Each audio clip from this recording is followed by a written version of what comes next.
Hello everybody and welcome back to today's video. Make sure you like this video down below and subscribe to the channel if you are new. And today we have to talk about the GameStop debacle. I've gotten a lot of requests about doing a video talking about what's going on with the stock market right now.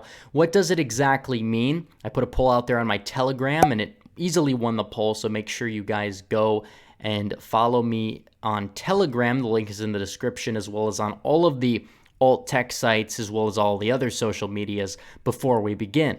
So it's important that we talk about what happened with GameStop, and it's also important that first we explain briefly what is going on to the people who really don't follow stocks, myself included. I don't really follow stocks that much. So basically what is happening is the fact that you have a lot of these hedge fund managers. These are the same hedge fund managers historically that have been gutting middle America for the past 50 years. And what they do is they short sell a lot of stock of failing businesses like GameStop, like AMC movie theaters right now, especially during the pandemic. The movie theaters stocks are going down. And what they do is they short sell them in an attempt to eventually buy them back later, to sell them back to the lenders. So what a lot of people on Reddit are doing is they are buying up these stocks to gain money from it and also to screw over the hedge fund managers in the process over billions upon billions of dollars. It's quite hilarious to see the people actually partake in our supposedly free market. It's not really a free market, and I'm going to talk about exactly why that is later on in the video.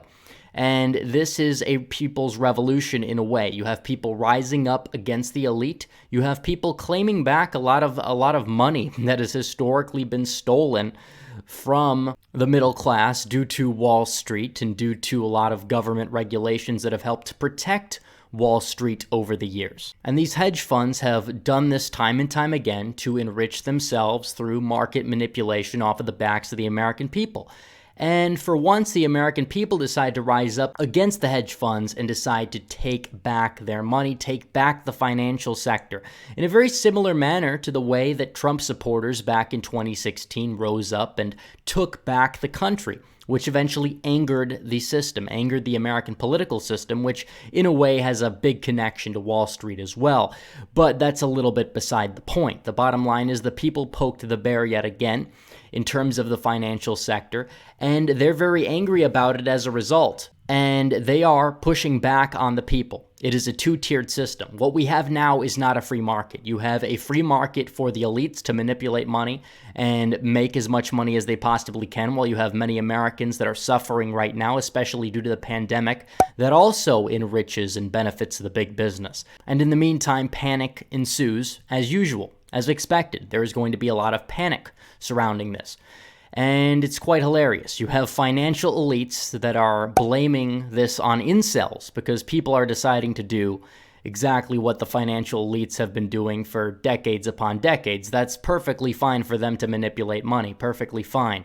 But when ordinary people do it, they say it has to stop. When ordinary people do it, they say that this is because they are incels, they live in basements, they have too much free time on their hands, and that's not exactly true.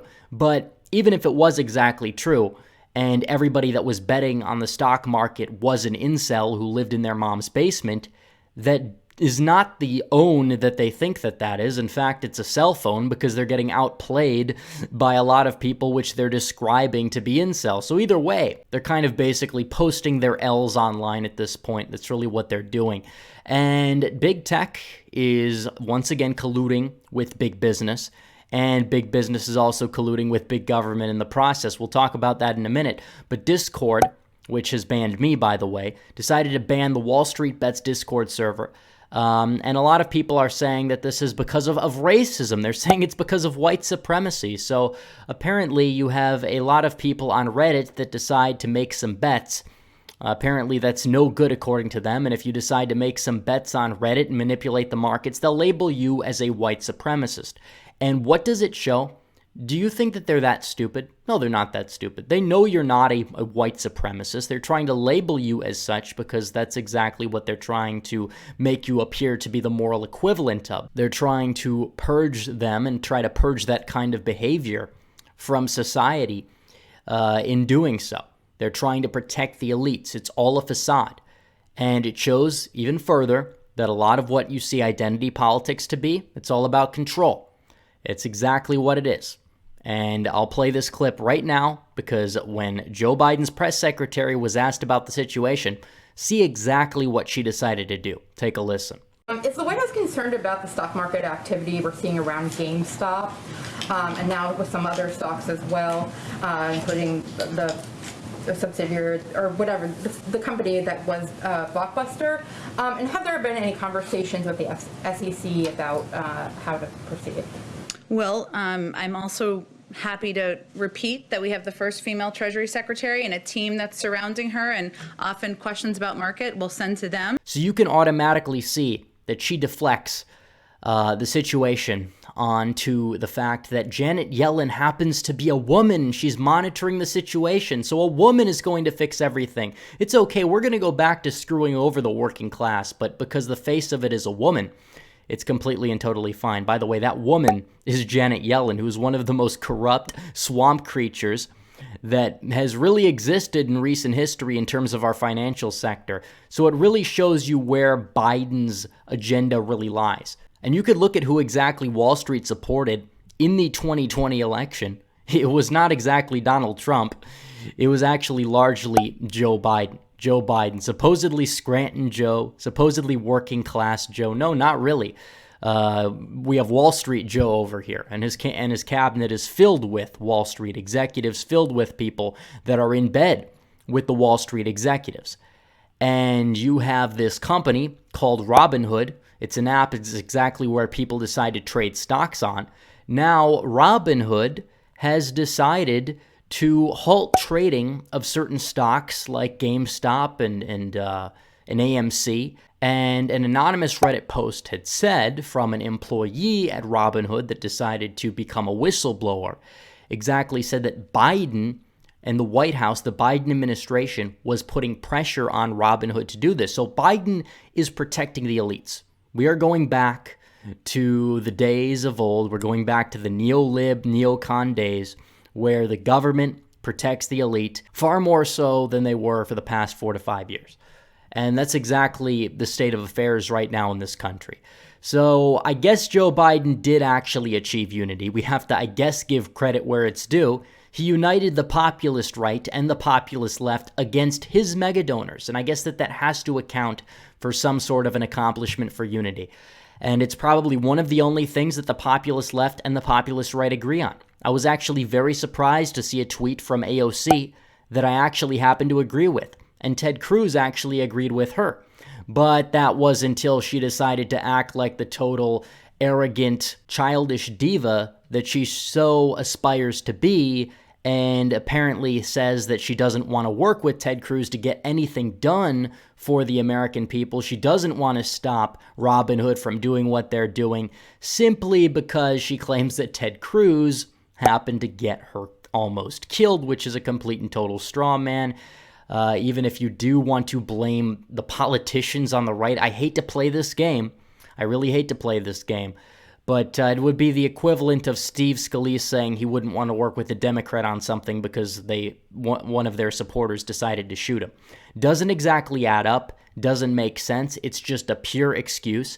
And it shows us that the populist left is right where the establishment wants them to be. They will attack the right on identity issues from the perspective that they want them to, but they'll also never get anything done when it comes to economic policy that actually helps the American people. They don't want to do it.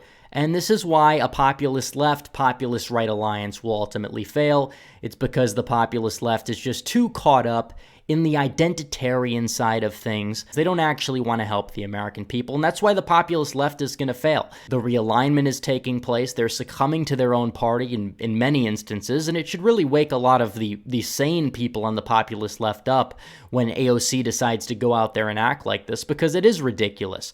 And we know exactly the state of this country right now. You saw the people rise up and try to take back their money from the financial sector that has screwed them over time and time again. And at the same time, you had that same system decide to clamp down on them once again, just like when Donald Trump won a presidential election in 2016, a lot of his supporters get censored. A lot of his more effective supporters get completely wiped off of social media. Why is that? It's because Donald Trump threatened their control. Donald Trump threatened their false dichotomy. Why exactly are they trying to ban certain subreddits and ban Discord servers of certain subreddits and try to stop people from buying stocks? Because it threatens their power. We have a two-tiered system.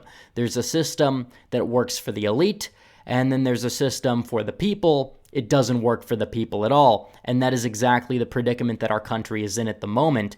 And that's what Donald Trump railed against in 2016, and that is why he won. He didn't win by running against socialism. He ran by running against corporatism, the system that's in place now that is not a free market, that screws over the American people. And we need to find a candidate in 2024 that's going to be able to run again and win again on that message. So anyways, guys, thanks for watching this video. Please like this video down below, comment down below, and subscribe to the channel. Hit the bell for notifications so you never miss another video. Follow me on social media, become a member, donate to the Patreon, or subscribe. Star links in description. As always, guys, thanks for watching. Red Eagle, out.